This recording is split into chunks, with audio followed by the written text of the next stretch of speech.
The attack happened shortly after 10 o'clock last night, while the town was still full of holidaymakers. Inspector Ead was walking alone by the seafront towards a police patrol when he was shot from behind.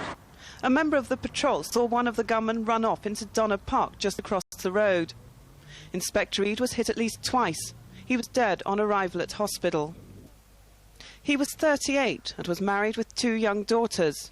He was a popular man, and today there was sadness and anger at the police station where he'd served as an inspector for 4.5 years.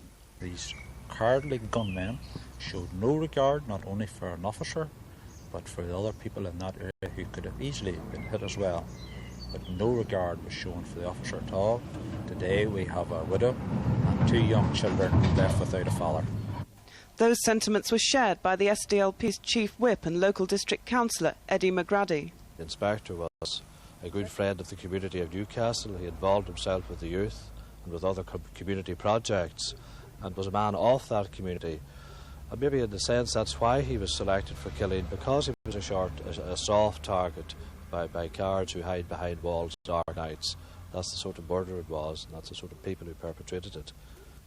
The Ulster Unionist councillor Gerald Douglas attended the same Presbyterian church as Inspector Ead. He's an excellent policeman and he's been a very good community member since he's come to reside in Newcastle here.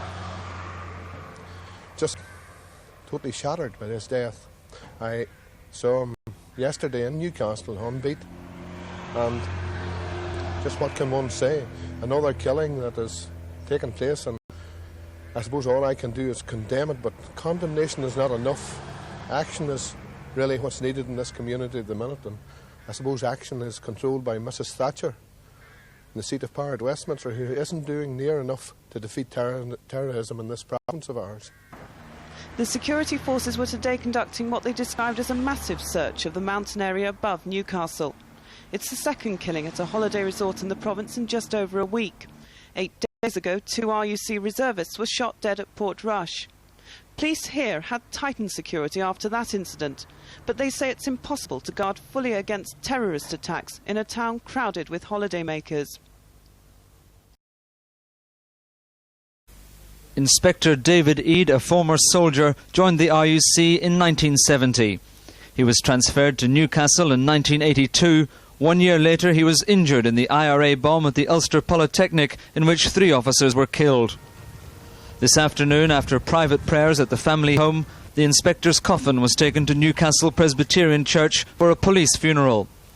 His colleagues from the Newcastle station paraded through the town. There was a formal salute as they passed the spot where he was murdered.